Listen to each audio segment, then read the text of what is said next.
je vais te raconter l'histoire d'une rencontre qui a transformé la carrière de Serena Williams, la championne de tennis, et qui lui a permis d'accomplir quelque chose que personne n'avait encore accompli dans l'histoire du tennis féminin. On est en 2012, et à cette époque, Serena Williams, elle est dans une mauvaise passe. Elle est déjà une grande championne, donc sa carrière, elle a déjà gagné 13 tournois de Grand Chelem, mais ça fait 2 ans qu'elle n'en a pas gagné, et elle vient d'être éliminée au premier tour de Roland-Garros, ça lui était encore jamais arrivé. Et elle est inquiète, parce qu'elle a 30 ans, donc elle est plutôt sur une fin de carrière en termes de tennis, et elle voudrait pas s'arrêter là. En fait, elle, ce qu'elle voudrait, ce serait gagner encore juste un grand chelem avant d'arrêter sa carrière. Elle a donc cet objectif. Et toi, peut-être aussi dans ta vie, tu as des objectifs. Peut-être que tu as un rêve que tu voudrais accomplir, peut-être qu'il y a quelque chose qui te frustre dans ta vie, un blocage, peut-être des émotions qui t'empêchent de passer à l'action, des comportements dans lesquels tu es un peu enfermé, que tu répètes, une addiction, peut-être que tu as envie de mieux performer, ou peut-être que tu as envie de savoir un petit peu mieux ce que tu veux. Ça peut être dans ta vie personnelle, dans ta vie amoureuse, de famille, dans ta vie professionnelle. Et pour accomplir cet objectif, tu te dis, hmm, peut-être ce dont j'aurais besoin, ce serait de coaching. Mais tu te dis, est-ce que c'est efficace, le coaching? Et puis d'ailleurs, comment ça marche? C'est quoi précisément? Et combien d'argent ce serait raisonnable de mettre dans du coaching? Et puis comment choisir un bon coach? Dans cette vidéo, je vais répondre à ces questions. Mais d'abord, revenons à Serena Williams. L'homme qu'elle va rencontrer, c'est son coach. Il s'appelle Patrick Mouratoglou. Elle le rencontre juste après cette défaite à Roland-Garros. Elle vient s'entraîner dans l'école de tennis de Patrick Mouratoglou. Elle joue mal, elle est pas bien. Lui, il passe par là.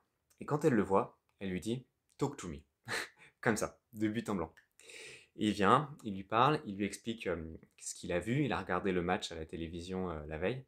Et elle écoute de façon extrêmement concentrée. Et ce qu'il lui dit, visiblement la marque, parce qu'à la fin de la conversation, elle lui dit « Coach me, coach-moi ». Et donc il accepte, il devient son coach. Et très rapidement, les victoires vont s'enchaîner. 15 jours après cette rencontre, elle gagne Wimbledon en simple et en double. 15 jours plus tard, elle gagne l'or aux Jeux Olympiques en simple et en double. Un mois plus tard, elle gagne l'US Open. Elle gagne les Masters de fin d'année, elle passe de 7e mondial à 2e mondial, et ensuite elle va devenir numéro 1 mondial pendant les 3 années suivantes. Et en 5 ans, elle va gagner 10 tournois de Grand Chelem supplémentaires. Donc à la question, est-ce que le coaching est efficace? La réponse est oui. Dans l'exemple de Serena Williams, on voit que sa carrière est transformée par la rencontre avec son coach. Et je vais te raconter aussi l'exploit historique que va accomplir Serena Williams et ce qu'elle dira à son coach le jour de cet exploit. Mais avant, il y a 2 questions qu'on peut se poser. La première question, c'est mais comment il a fait, ce coach? Comment ça fonctionne, le coaching? Qu'est-ce qu'il a réussi à transformer en elle? C'est quoi le mécanisme? Et en fait, la question qu'il y a au-delà de ce cas particulier, c'est comment ça fonctionne, le coaching? Et puis, la deuxième question qu'on peut se poser, c'est ok, donc cet exemple, il est spectaculaire, mais est-ce que ça va marcher pour toi? Est-ce que c'est reproductible? Est-ce que ça peut changer quelque chose dans ta vie? Et si oui, selon quelles conditions et à quel prix? Alors, je vais commencer par répondre à la première question.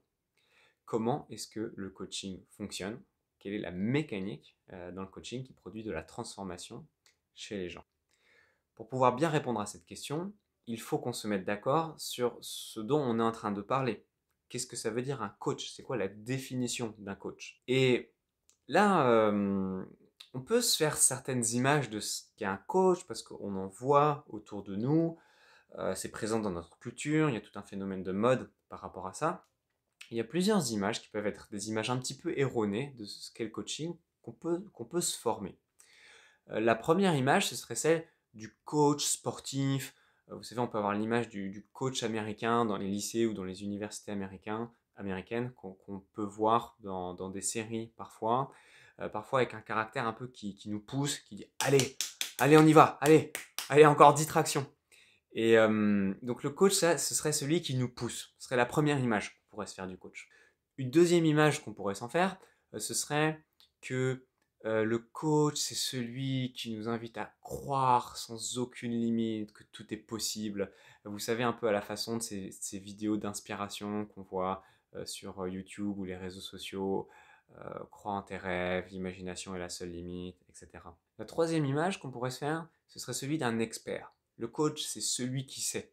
C'est celui qui possède 150 biens immobiliers et qui gagne tant chaque mois en revenus passifs et qui du coup sait comment gagner bien de l'argent en investissant dans l'immobilier.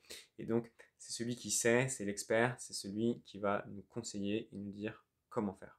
Et puis la dernière image qu'on peut se faire du coach, c'est celui du fin psychologue, mais qui du coup est un peu manipulateur. Il sait tellement bien sur quel bouton appuyer pour provoquer des comportements chez les gens, qui peut à la fois les aider à accomplir leur objectif, mais il peut à la fois les pousser à accomplir ses objectifs à lui, qui seraient des objectifs de vendre cette formation à 1000 euros ou à 2000 euros qui va changer ta vie. Et puis on rentre dans un processus où finalement il va nous manipuler pour nous faire croire en une transformation qui serait impossible en réalité et nous prendre notre argent. Alors évidemment, comme tout cliché, ça dit quelque chose de la réalité, mais tout ça, c'est pas toute la réalité du coaching. Ce sont seulement des choses qui peuvent exister dans le coaching. Mais c'est pas son essence fondamentale. L'essence fondamentale du coaching, c'est une maïotique.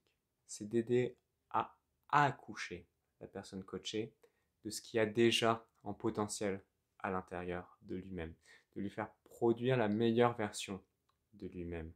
Non pas en lui disant comment faire, mais en l'aidant à aller regarder à l'intérieur quelles ressources il a déjà en lui pour aller accomplir son objectif. Et le moyen par lequel le coaching va procéder pour aider à cet accouchement, c'est principalement par le questionnement. Patrick Moratoglou, le coach de Serena Williams, il dit que le coaching, c'est écouter très attentivement son coaché pour comprendre parfaitement comment il fonctionne. Et une fois qu'on a compris parfaitement, avec lui, on va pouvoir établir des stratégies qui vont pouvoir l'aider à aller vers son objectif. Le coaching peut être un coaching de performance ou un coaching ontologique. Le coaching de performance, c'est soit réussir mieux, ce qu'on sait déjà faire, ou soit réussir à faire ce qu'on ne sait pas encore faire. Donc dans un coaching de performance, on sait quel est l'objectif et on va chercher à aller plus loin, à devenir plus fort. Dans le coaching ontologie, on va se poser la question de l'objectif. Est-ce que c'est le bon objectif? Qu'est-ce que je veux? Quels sont mes talents? Quelles sont mes valeurs? Qu'est-ce qui a du sens? Est-ce que je suis en train de grimper à la bonne échelle, en train de mener à la bonne ascension? Ou est-ce que le moi, profondément, c'est pas une autre ascension qu'il aimerait mener dans sa vie, aller vers un autre sommet? On pourrait dire que le coaching de performance, c'est nous aider à obtenir ce qu'on veut, et le coaching ontologique, c'est nous aider à savoir ce qu'on veut. Le coach, il va chercher à identifier certains fondamentaux dans son coaching. Quelles sont ses valeurs? C'est-à-dire ces choses qui sont très importantes pour le coach et qu'il a envie de manifester, lui, dans sa vie. Ces choses, quand il les voit autour de lui, il trouve que le monde est harmonieux. Ensuite, il y a les croyances, des croyances sur lui ou des croyances sur le monde. Une façon qu'il a d'expliquer, de comprendre le monde, qui n'est pas totalement objective, mais qui a une part de sa subjectivité et qui parfois peut l'aider à aller vers son objectif ou qui parfois peut le freiner vers son objectif. Le coach, il va aussi chercher à identifier chez son coaché quelles sont ses limites et quels sont ses besoins. Pourquoi est-ce qu'on s'intéresse à ces éléments? En quoi est-ce que ces éléments sont importants dans ce qui va nous faire réussir ou échouer tel objectif? Je vais te donner l'exemple des croyances. Quel est l'impact que peuvent avoir les croyances dans notre vie? Alors je vais te donner un exemple pour ça. C'est une histoire vraie. C'est celle de Stephen Covey. C'est l'auteur d'un livre qui s'appelle Les 7 habitudes de ceux qui réalisent ce qu'ils entreprennent. Et dans son livre, il a un témoignage personnel de un moment de sa vie où il était confronté à une difficulté. Il y avait un de ses fils qui se comportait de façon très immature. Il était assez petit, hein, c'était un enfant. Il se comportait de façon très immature. Il réussissait pas très bien à l'école. Il avait des comportements qui étaient parfois gênants vis-à-vis de ses camarades. Et Stephen Covey et son épouse, face à ça, bah, ils réagissaient un peu en le poussant, en lui disant tu vas y arriver, en l'encourageant, etc. Et ça marchait pas en fait. Ça marchait pas. Et pourquoi ça marchait pas? Eh bien, Stephen Covey explique dans son livre comment est-ce qu'il a compris un jour, on a alors regardé à l'intérieur de lui que le problème qu'il y avait avec ce fils, c'était un problème de croyance qu'il avait sur son enfant. Il s'est rendu compte qu'il considérait cet enfant comme inadapté. Et donc forcément, quand il l'encourage en sport, en lui disant «Allez, tu vas y arriver, tu vas réussir à attraper la prochaine balle», l'enfant il sent bien en fait que c'est pas sincère. Il sent bien qu'au-delà des mots, son père n'a pas confiance en lui sur sa capacité à attraper la prochaine balle. Et du coup, à cause d'une croyance qu'il a à l'intérieur de lui, ses actes, ce qu'il dit, la façon dont il se comporte avec cet enfant, sonnent faux, en quelque sorte. Et au-delà de ses mots et de ses comportements, l'enfant perçoit la croyance, et du coup, il se voit de la façon dont son papa le regarde. Et Stéphane Covey fait un travail sur lui, avec son épouse. Ils prennent le temps de réfléchir à ça, de méditer, ils vont prier avec ça, etc. Et peu à peu, ils vont transformer la croyance qu'ils ont sur leur enfant, cette croyance qu'il est d'abord quelqu'un d'inadapté. Ils vont réussir à voir ce qu'il a d'unique. Et en voyant ce qu'il a d'unique, ils réussissent à nourrir cette croyance qu'il a une valeur qui lui est propre. Et du coup, forcément, ça change le regard que lui et son épouse ont eu sur cet enfant. Et forcément, ça va modeler des paroles, des comportements qui vont plus sonner faux. Et puis la suite, c'est que en fait, il s'est très bien débrouillé dans sa vie, cet enfant, et il a développé une réussite scolaire, sociale, qui a été vraiment très très positive par la suite. Et ce qui est sûr, c'est que le changement de regard de ses parents sur lui l'ont aidé. Donc dans cette histoire, on voit comment, en transformant une croyance qu'il a à l'intérieur de lui, il vient réussir un objectif qui est d'aider son enfant. Eh bien, le coaching peut nous aider à faire ce type de travail. En l'occurrence, Stephen Covey, il a réussi tout seul, comme un grand, à le faire. Je ne sais pas s'il a été accompagné, peut-être d'ailleurs, sur cette question, mais c'est un travail qui n'est pas facile à faire, et un coach, il peut nous aider à ça. Et c'est justement grâce à ce travail sur les croyances que Patrick Mouratoglou, il est parvenu à faire rentrer Serena Williams dans la légende en l'aidant à gagner 23 grands chelems dans sa carrière. Et ça, c'était historique en fait, parce que jamais aucune personne dans l'histoire du tennis féminin n'avait gagné autant de grands chelems dans sa carrière. Et ce qui est intéressant, c'est que il y a une anecdote que Patrick Mouratoglou raconte à ce sujet.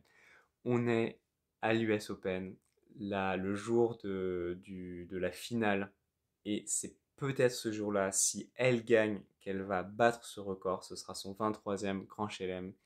Et elle trouve Patrick Mouratoglou et elle lui dit: Je t'ai venu te voir au début parce que je voulais juste gagner un seul Grand Chelem de plus avant de mettre fin à ma carrière. Et puis tu as réussi à me faire croire que je pourrais battre Chris Evert et Martina Navratilova et leurs 18 Grands Chelem. Et puis ensuite tu as réussi à me faire croire que je pourrais battre Steffi Graf et son record des 23 Grands Chelem.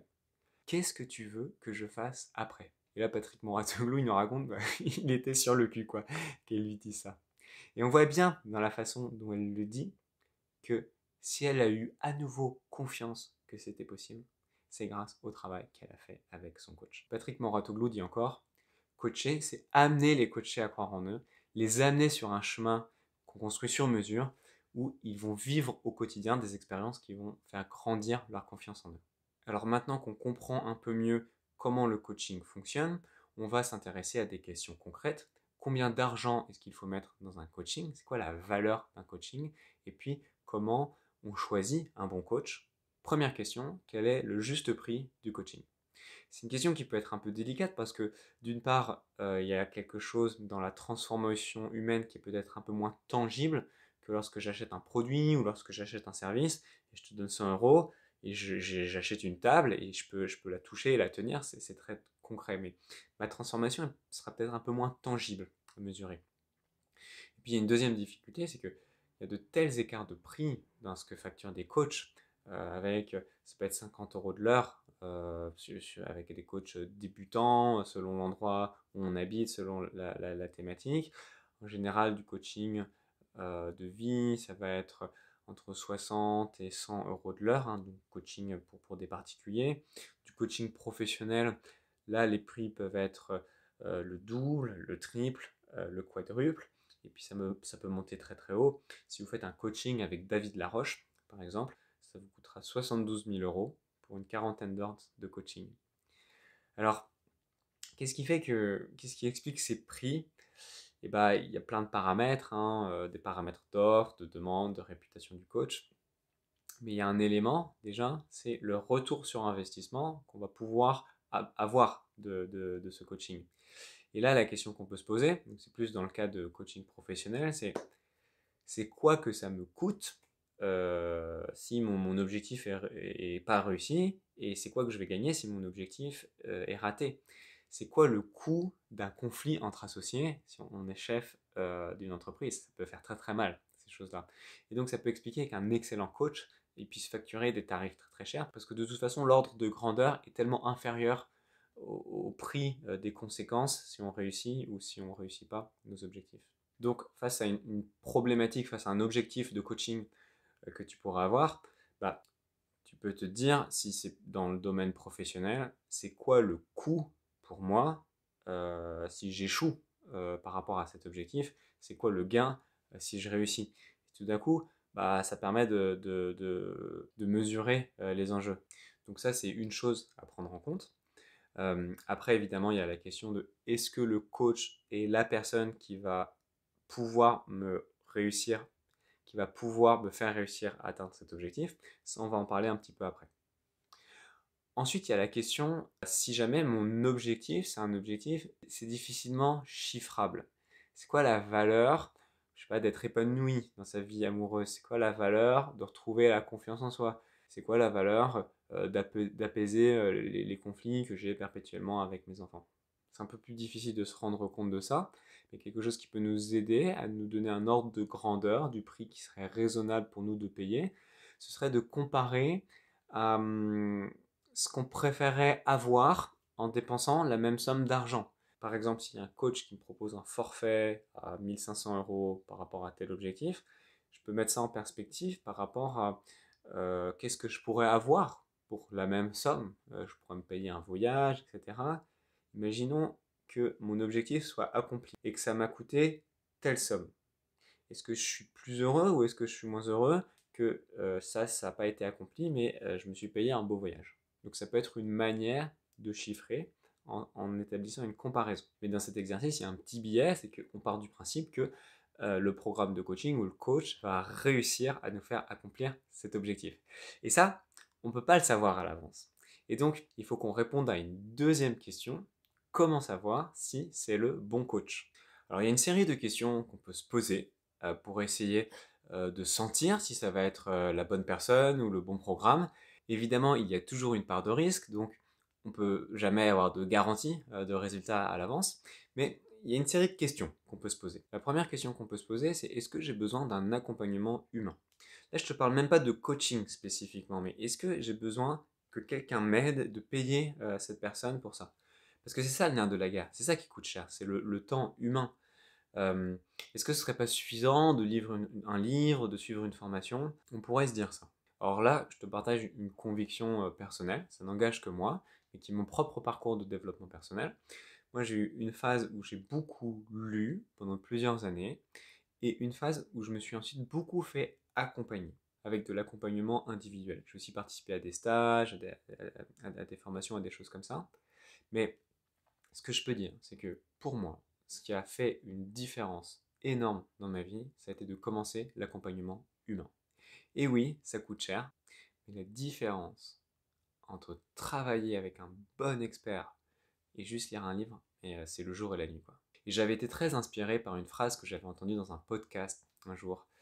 C'est Nicolas Aignon au micro de Mathieu Stéphanie sur le podcast Génération Do It Yourself, qui partage son propre parcours de développement personnel et qui dit mais moi j'ai une conviction aujourd'hui, c'est que ta vie commence le jour où tu te fais accompagner. C'est une petite phrase que j'ai gardée en tête et qui m'a beaucoup motivé en fait à investir beaucoup de ressources pour me faire accompagner individuellement. Et aujourd'hui, je peux témoigner que ça a changé beaucoup de choses pour moi.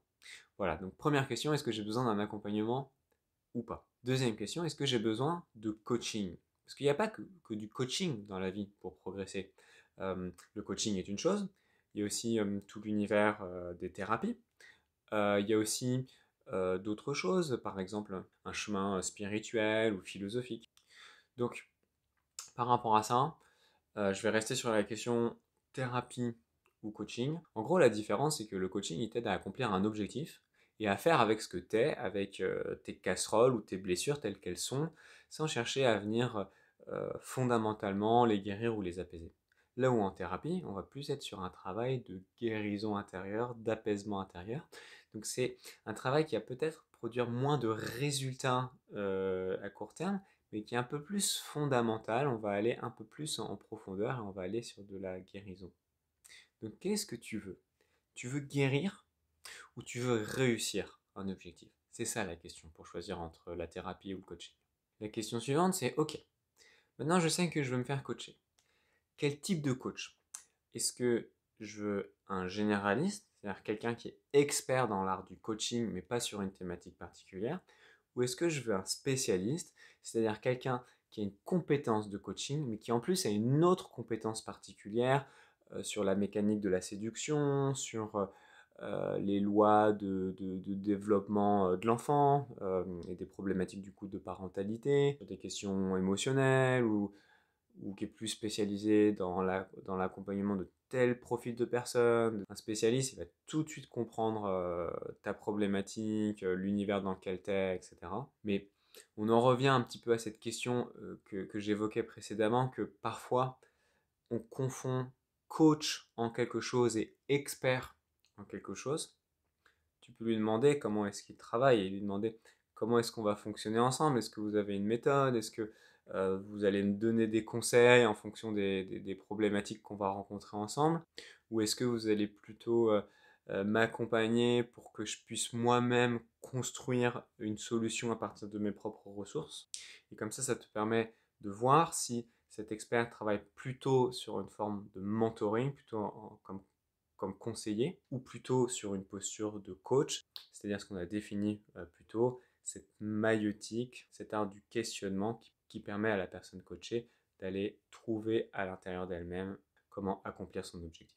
Une fois que tu as identifié le coach avec qui potentiellement tu voudrais travailler, la question que tu peux te poser, c'est quels seraient les éléments qui pourraient me donner des indices pour savoir si ça va être un bon coach ou pas un bon coach. Est-ce qu'il va être compétent ou pas? Alors une première question que tu peux te poser, c'est est-ce qu'il est certifié? Certifié, ça veut dire qu'il a fait une école de coaching, qui a validé, qui avait bien compris la méthode de l'école de coaching. Et donc ça te donne un élément pour savoir si cette personne est formée aux méthodes de coaching ou pas. Alors là, il y a plusieurs façons de voir les choses. Il y a certaines personnes pour qui c'est important. Effectivement, je pense que ça donne une garantie. C'est délicat de travailler avec de l'humain et donc je pense que c'est important qu'une personne soit formée pour pouvoir accompagner humainement. Parce que parfois, avec son bon sens et son intuition, on peut faire des choses merveilleuses et parfois, on peut faire des dégâts. Et donc, la certification vient apporter une sorte de sécurité. Mais justement, puisqu'on est sur des questions humaines, on peut se demander est-ce que un bout de papier qui dit que un tel a bien réussi à montrer qu'il avait compris la méthode du coaching, est-ce que c'est vraiment une réelle valeur? Est-ce que ce qui n'est pas beaucoup plus important, c'est son intuition, ses soft skills, ses capacités à comprendre, à entrer en relation, sa maturité personnelle?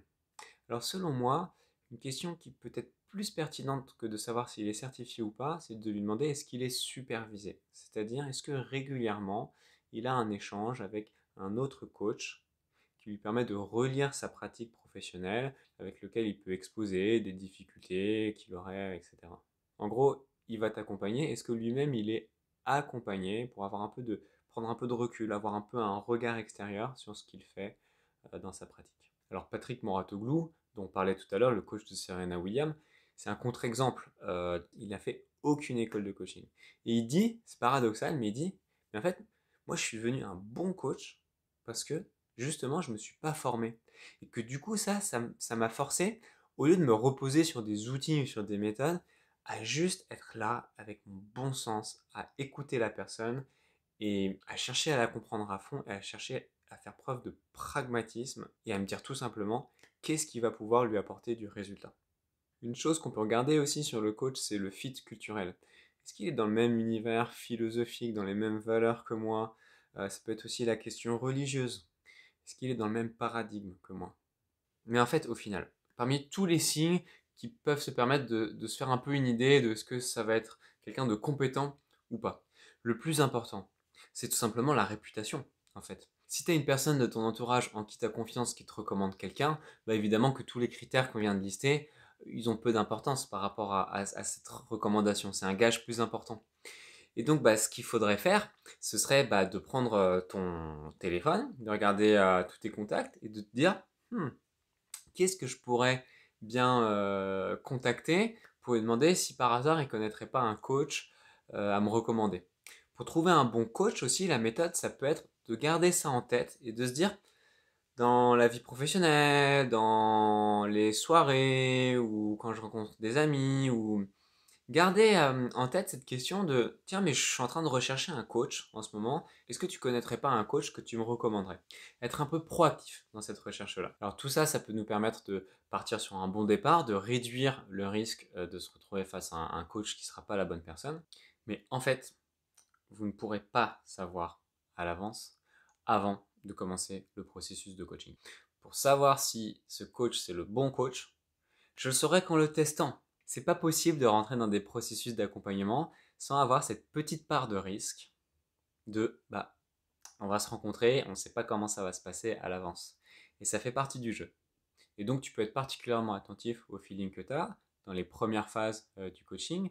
Et puis bah ça commence par le premier contact téléphonique. Tu peux lui poser des questions simples comme bah, comment est-ce que vous accompagnez, c'est quoi votre philosophie de l'accompagnement, comment ça va se passer. Vous pouvez lui amener un peu votre problématique et lui dire bah, vous pensez qu'on va travailler comment sur cette problématique. Et puis vous pouvez aussi lui demander de faire une première séance d'essai gratuite. Il pourra refuser, mais peut-être qu'il acceptera et ça vous permettra de continuer de voir si vous avez le feeling ou pas avant de vous engager. Donc ça c'est en préalable. Et puis quand le dur du coaching commence, tu peux rester attentif à 3 questions. Donc toujours cette question du feeling, est-ce que je continue de me sentir bien avec cette personne? Il y a aussi la question de est-ce qu'il est équilibré, hein, c'est-à-dire est-ce qu'il a suffisamment de maturité pour pas être dans un rôle de sauveur? Tu sens qu'il n'est pas inquiet par tes problématiques, il est impliqué, mais il reste professionnel avec un juste équilibre dans la relation. Et puis aussi, est-ce qu'il te laisse libre? Si tu sens que tu aurais un petit peu peur de lui dire bah, je ne me sens pas à l'aise avec vous, donc je vais arrêter le coaching, c'est pas bon signe. Et le troisième point que tu peux observer dans la relation, c'est est-ce que tu sens que tu as des résultats, hein? Donc quand je dis des résultats, ça peut être des résultats tangibles, tu commences à réussir des petits paliers d'objectifs, tu te sens progresser, tu sens que tu es dans une dynamique positive. Mais ça peut être aussi des résultats intérieurs, tu sens que ça s'éclaire, tu sens que quand tu ressors de la séance, ton niveau d'énergie a monté, tu as plus confiance, tu sens que les choses, tu as plus de clarté, tu comprends mieux ce que tu veux, tu vois plus clair sur le chemin à suivre. Alors quand tu es attentif à cette question du résultat, garde aussi en tête que dans la première phase du coaching, comme on est encore en train avec le coach de démêler la problématique, de comprendre qui tu es, on est encore dans une recherche de bien poser les bases avant d'aller vers des solutions concrètes. Évidemment, c'est normal que dans cette première phase, le coach soit beaucoup plus dans de l'exploration que dans de la mise en place concrète de solutions. Mais est-ce que tu sens qu'il y a du résultat dans cette exploration? C'est-à-dire que ces questions sont pertinentes, ça vient soulever des points qui te posent question, que tu n'avais pas vu sous cet angle, etc. Si à un moment ou à un autre, tu sens que c'est pas OK avec ce coach, t'arrêtes. Tu peux dire au coach, je ne souhaite pas continuer avec vous. Voilà, tu n'as pas à te justifier. Tu peux aussi tester 2 coachs en parallèle. Tu fais 1 ou 2 séances avec l'un ou l'autre, et puis tu en choisis un, et puis l'autre, tu dis, bah, je ne souhaite pas continuer avec vous, et tu n'as pas à te justifier, tu es libre. En fait, ce que je pense, c'est que c'est vraiment important de trouver la bonne personne pour t'accompagner. Et que trouver la bonne personne dans un accompagnement, c'est comme trouver un bon ami dans la vie ou trouver son âme sœur. C'est quelque chose qui prend du temps, on va faire des rencontres et puis un jour on va rencontrer quelqu'un et ce sera spécial. Et bah, dans l'accompagnement, c'est un peu pareil et ça fait partie du processus. Je crois que le développement personnel, c'est une quête personnelle et il y a de l'énergie à mettre dans la recherche de la bonne personne, recherche de la bonne solution. Et que le travail ensuite que tu fais avec la personne, c'est un travail en soi, mais que ce travail de la quête personnelle, de se mettre en route pour trouver la formation, le lieu, le coach, le thérapeute, qui sera la bonne chose qui va pouvoir nous aider avec tout ce qu'on est, avec toute notre histoire et avec tout ce qui est unique, et lui, ce qui est unique dans son approche et sa manière d'être, et ben ça aussi c'est un travail, et il faut accepter cette règle du jeu qui est la règle du jeu de la vie, que pour trouver quelque chose de bon et de rare, parfois il faut du temps.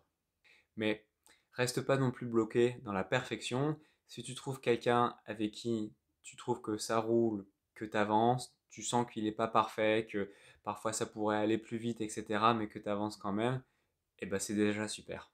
Alors avec cette manière de voir les choses, du coup moi je suis pas trop favorable au fonctionnement par forfait. Et parfois les coachs fonctionnent comme ça, on te vend un forfait, un certain nombre de séances, et du coup moi je trouve que c'est trop engageant. Euh, on met tous ses œufs dans le même panier. Du coup, il y a vraiment intérêt à ce qu'il marche, ce coaching. Alors, ça peut être aussi quelque chose de logique, déjà parce que ça peut nous forcer à vraiment rentrer dans le coaching et à se dire, mais j'ai mis 1000 € là-dedans, donc je vais tout donner pour que ça marche. Donc, peut-être que ça peut être un moteur utile pour toi. Et puis, si on a une personnalité où on a tendance à peut-être se arrêter en cours de route ou à se laisser décourager, bah, ça peut être bon de s'être engagé et d'aller jusqu'au bout de la démarche avec la même personne. Donc, ça a aussi ses avantages. Et puis, c'est assez cohérent aussi avec le processus du coaching où dans le travail avec le coach, après un travail préalable d'enquête, de bien comprendre notre problématique, nos ressources, nos croyances, etc., ensuite on va pouvoir mettre des solutions. Donc il y a un temps de démarrage, il y a un temps d'enquête préalable qui fait que bah, si on fait juste l'enquête et puis qu'on arrête les séances juste après, on aura exploré, mais ça ne nous permettra pas de déboucher sur des solutions concrètes. Donc c'est une logique qui peut s'entendre, la logique de fonctionner par forfait. Après moi, dans ma philosophie, aujourd'hui, en tant que client de thérapeute ou client de coach, je ne suis pas à l'aise avec ça. Moi, j'ai envie de me sentir libre, de continuer ou pas avec la personne à n'importe quel moment du processus. J'ai envie de tester. Et des accompagnateurs, j'en ai testé beaucoup en thérapie ou en coaching. J'ai dû être accompagné par 8 ou 9 personnes différentes. Certaines avec qui j'ai fait peut-être une ou deux séances, d'autres avec qui j'ai travaillé beaucoup plus longtemps. Voilà, et donc parfois il y a eu un peu de perte de temps ou de perte d'argent, mais ça a été aussi les conditions pour laisser certaines très très belles rencontres qui m'ont énormément aidé sur mon chemin à devenir. Je te remercie d'avoir regardé cette vidéo. Si tu souhaites un résumé en PDF de la liste des différentes questions à se poser pour trouver le bon coach au bon prix, tu peux regarder dans la description, il y a un lien sur lequel tu peux cliquer et tu pourras aussi avoir accès à un outil d'auto-coaching. C'est un processus court que tu peux utiliser si tu as un objectif challengeant dans les jours, semaines ou mois qui arrivent. Par exemple, perdre du poids, réussir un concours, réussir à accomplir quelque chose qui te fait peur. Et cet outil, c'est un outil incroyable. Il a été développé par Gabrielle Oettingen, c'est une chercheuse américaine. Elle l'a testé et quand elle fait utiliser cet outil à un groupe d'étudiants qui révisent un concours et puis d'autres étudiants leur fait faire autre chose pendant ce temps-là, le groupe des étudiants qui a utilisé l'outil, ils réussissent à tenir pendant plusieurs semaines à réviser 60% de temps en plus que dans l'autre groupe. T'imagines réussir à réviser 60% de temps en plus pendant plusieurs semaines juste en ayant travaillé pendant une séance avec cet outil. Donc dans cette étude, le gain de ce que ça a apporté à ces étudiants par rapport à l'énergie qu'ils ont consacrée à l'outil, mais c'est hyper rentable quoi. Et cet outil il est basé sur la visualisation. La visualisation c'est un outil assez classique en coaching, mais il y a beaucoup d'études qui montrent que parfois visualiser un objectif, c'est-à-dire on imagine qu'on l'a réussi, ça peut être contre-productif. Et c'est pour ça qu'il y a des chercheurs qui ont développé une méthode qui s'appelle le mental contrasting, et l'outil que je te propose est basé sur cette méthode. Et quand on utilise cette méthode, là, la visualisation, ça nous permet de mieux réussir nos objectifs, comme dans l'exemple que je t'ai donné avec ces étudiants. Si tu veux recevoir tout ça, clique dans le lien dans la description, tu me laisses ton mail et je t'enverrai un accès à mon canal Telegram. Cet outil, je le partage aujourd'hui dans le canal Telegram, c'est-à-dire on est le 4 décembre 2022. Et si tu regardes cette vidéo dans le futur, Tu pourras très facilement retrouver dans le canal ces outils. Tu feras une recherche par date et en 2 clics, c'est retrouvé. Je t'explique comment faire dans le mail que tu recevras en t'inscrivant. Alors ce canal est privé, les contenus que j'y publie, on peut les trouver nulle part ailleurs que dans ce canal. Il est gratuit et il est réservé aux hommes parce que une des thématiques principales sur cette chaîne, c'est la vie d'homme, réussir sa vie d'homme, la masculinité. Si tu es une femme, tu peux aussi recevoir ces bonus. Tu verras, il y a un deuxième canal Telegram où tu peux t'inscrire. Je te souhaite bonne chance dans ta quête personnelle. Ciao!